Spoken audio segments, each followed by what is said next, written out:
Hello guys, तर मी साक्षी.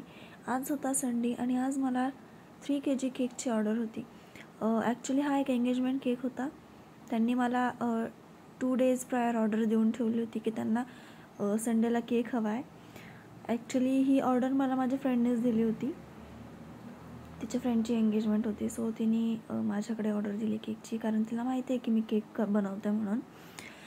आणि हा 2 टायरचा केक होता आणि खूप दिवसानंतर मला एवढी मोठी केकची ऑर्डर आली होती, ती पण एका एंगेजमेंट केकची. अजूनपर्यंत मी कोणत्या एंगेजमेंट केकची ऑर्डर आली नव्हती मला आणि मी कधी बनवलाही नव्हता. फर्स्ट टाईम आला होता, त्यामुळे जरा टेन्शन पण होतं. पण मम्मी बोलले की नको टेन्शन घेऊ, एकदम फ्रीली कर. त्यामुळे मग मी तयारीला लागले. बेस बनवून घेतले. बेस बनवून झाल्यावर थोडं मटेरियल नव्हतं माझ्याकडे, लाईक फ्लावर्स वगैरे, ते घेऊन आले मी. फ्लावर्स वगैरे आणल्यावर मग तयारीला लागले. क्रीम वगैरे बीट करून घेतली, मग फर्स्ट लेअर, मग सेकंड लेअर.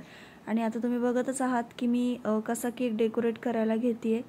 हे मी फ्रेश फ्लावर्स आणलेत आणि हे आर्टिफिशियल फ्लावर्स नाही आहेत, हे पूर्ण नॅचरल फ्लावर्स आहेत. ती जी जिप्सी आहे तीही पूर्ण नॅचरल आहे, तीही आर्टिफिशियल नाही आहे. आणि हा केक पूर्ण रेडी झाल्यावर तुम्हाला लास्टला दिसेलच. खूप सुंदर केक तयार झाला होता आणि सगळ्यांना खूप आवडला हे केक. तुम्हालाही आवडला असेल तर लाईक करा, फॉलो करा, कमेंट करा आणि सबस्क्राईब करायला विसरू नका. थँक्यू.